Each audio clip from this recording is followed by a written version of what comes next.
Di dalam otak kita terdapat jaringan saraf yang bernama amigdala. Amigdala merupakan jaringan saraf yang berbentuk almond yang terletak di sisi lobus otak. Amigdala merupakan portal dalam melihat posisi kita di dunia. Data yang dikirimkan oleh penglihatan, pendengaran, penciuman, dan perabaan akan diproses oleh otak dan dinilai oleh amigdala untuk menentukan emosi. Proses ini terjadi terus-menerus sepanjang kita hidup. Dan faktanya, sistem yang diterapkan saat ini mendorong amigdala untuk mempersepsikan hidup kita sedang dalam keadaan berbahaya. Amigdala kemudian merangsang hormon-hormon tubuh yang berfungsi untuk mendorong agar selamat dari bahaya. Contohnya, ketika kita terjebak bunga bank, mekanisme pengendalian emosi di amigdala menempatkan kita dalam keadaan berbahaya.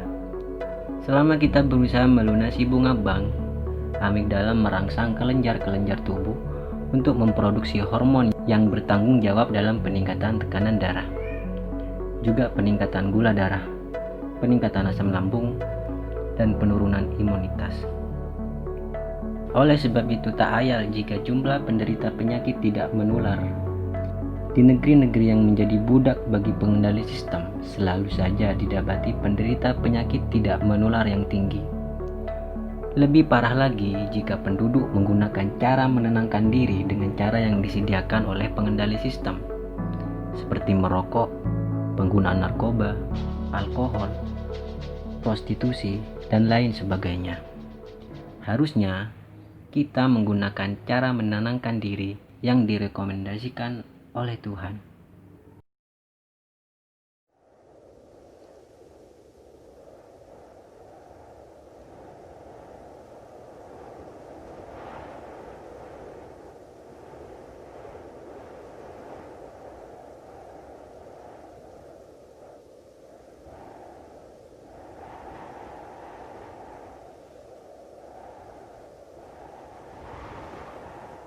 اللهم صل وسلم وبارك عليه وعلى آله صلى الله عليه. هذا وقد نشر الإله نعوته في الكتب بينها لنا تبيانا صلى الله عليه. أخذ عيسى بالنبيين لما آتيتكم من حكمة إحسانا صلى الله عليه. وجاءكم رسولنا لتؤمنن وتنصرون وتصبحون عوانا صلى الله عليه. قد بشروا أقوامهم بالمصطفى أعظم بذلك رتبة ومكانا صلى الله عليه. فهو وإن جاء الأخير مقدم يمشون تحت لواء من نادانا صلى الله عليه. يا أمة الإسلام أول شافع ومشفع أنا قط لا دوانا صلى الله عليه. حتى أنادى ارفع وسل تعطى وقل يسمع لقولك نجم فخرك بانا صلى الله عليه. ولواء حمد الله جل بيدي ولا أولا آتي أنا الجنانا صلى الله عليه. وأكرم الخلق على الله أنا فلقد حباك الله منه حنانا صلى الله عليه. ولسوف يعطيك فترضى جل من معط تقاصر عن عطاه نهانا صلى الله عليه. بالله كرر ذكر وصف محمد كيما تزيح عن القلوب الرانا. يا ربنا صل وسلم دائما على حبيبك من إليك دعانا.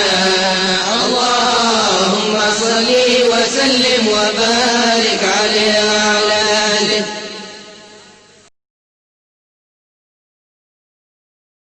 Menghayati pembacaan Maulid Nabi merupakan salah satu contoh metode yang sangat efektif untuk menenangkan diri. Mekanisme lengkapnya akan kami bahas di lain waktu. Dari pikiran yang tenang dan emosi yang stabil, Diharapkan kita dapat memunculkan ide-ide baru untuk mengeliminasi program-program dewa palsu yang terinstal di pikiran kita, serta bersama-sama menyusun strategi untuk menumbangkan ideologi dan sistem yang dipromosikan oleh dewa palsu. Oke, kita kembali ke topik.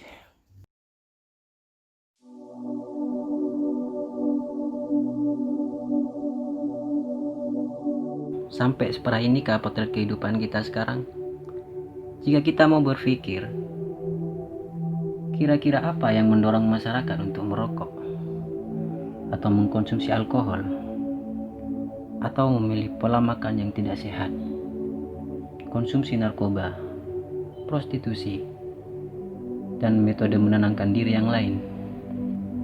Serta mengapa penderita penyakit tidak menular lebih banyak terdapat di negara berpenghasilan rendah dan menengah?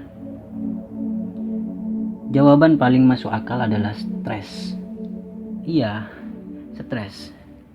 Semua negara di dunia menggunakan sistem bernegara buatan manusia itu sendiri.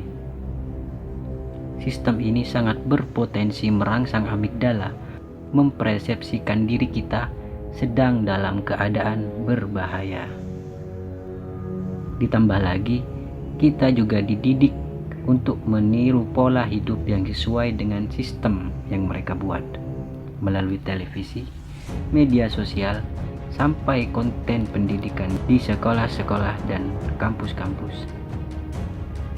Secara tidak sadar, alam bawah sadar kita terprogram untuk mempelajari serta meniru apa yang kita lihat di media sosial ataupun di televisi, yang tentunya didominasi oleh konten-konten mereka dan para pengikut-pengikutnya. Lo lihat caramu berpakaian, caramu berdandan, caramu berbicara, caramu tidur, caramu makan, caramu berkendara, sampai caramu beragama. Apa sudah ketularan virus Hollywood atau virus K-pop atau virus-virus yang lainnya? Jika iya, berhati-hatilah, karena standar hidup yang Anda lihat terus-menerus diupdate tanpa peduli apakah itu aman untuk pengetahuan kita, apakah itu aman untuk emosi kita. Yang mereka pikirkan hanyalah uang. Jika sampai kamu terjebak dalam tren dan gengsi yang diatur oleh mereka, berhati-hatilah. Awas kolesterolmu naik, awas gula darahmu naik, awas asam lambungmu naik, awas tekanan darahmu naik. Lah masa iya? Ya iyalah. Mereka yang sudah menjadikan virus-virus tadi sebagai standar kebahagiaan hidup malah sangat rentan menderita stres. Lalu, apa benar stres menjadi penyebab tingginya penderita penyakit tidak menular? Jangan sok tau lah. Mekanisme yang dijelaskan tadi bisa saja hanya akal-akalan pemilik channel ini. Lah, ini bukan menurut saya, Om Profesor. Tunggu ya, saya tampilkan pendapat mereka. Jangan ngeyel dulu.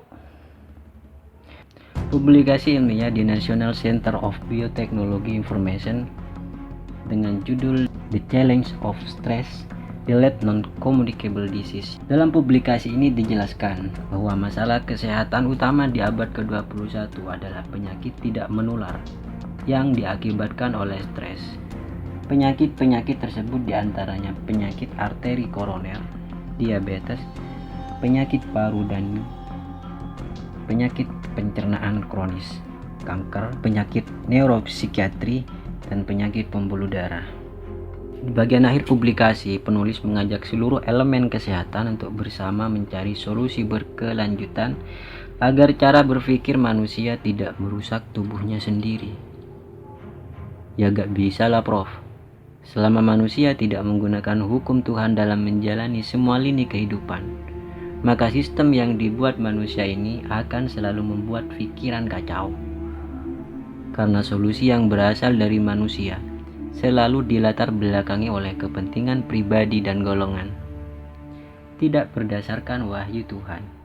Entah itu sistem politik, sistem ekonomi, dan aspek-aspek lain dalam kehidupan kita.